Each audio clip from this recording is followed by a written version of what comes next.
राहाता तालुक्यातील कोऱ्हाळे येथील भांबरे मळ्यातील साठवण तलाव निळवंड्याच्या पाण्याने नुकताच भरला होता। या तलावात बुधवारी दुपारी दोन सख्या बहीण भावांचा बुडून मृत्यू झाल्याची दुर्दैवी घटना घडली। या घटनेमुळे परिसरात हळहळ व्यक्त करण्यात येत आहे।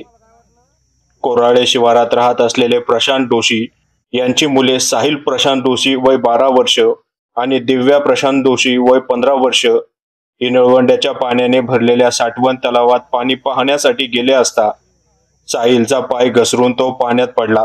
पाण्याचा अंदाज न आल्याने तो पाण्यात बुडू लागल्याने बहीण दिव्या हिने त्याला वाचविण्याचा प्रयत्न केला, मात्र तलावात पाण्याची खोली जास्त असल्याने दिव्या ही पाण्यात बुडाली। यावेळी दोघाही भावांचा पाण्यात बुडून दुर्दैवी मृत्यू झाला।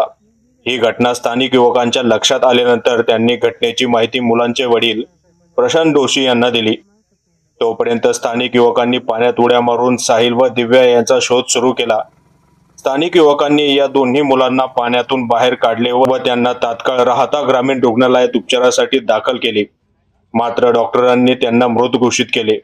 2 दिवसापूर्वीच या परिसरातील तलावात निळवंडे कॅनॉलचे पाणी सोडण्यात आले, परंतु या मुलांना पाण्याचा अंदाज न आल्याने पोहण्यासाठी गेलेल्या या बहीण भावांचा पाण्यात बुडून मृत्यू झाल्याचा अंदाज वर्तवण्यात येत आहे। साहिल व दिव्या यांच्या पश्चात वडील प्रशांत, आई, एक बहीण, आजी, आजोबा असा परिवार असून वडील प्रशांत हे शेतीबरोबरच शिर्डी येथे फुलं खरेदी विक्रीचा व्यवसाय करतात। या दुर्दैवी घटनेमुळे परिसरात हळहळ व्यक्त केली जात आहे। वृत्तसंकलन विभाग, व्हिजन प्लस न्यूज, राहाता।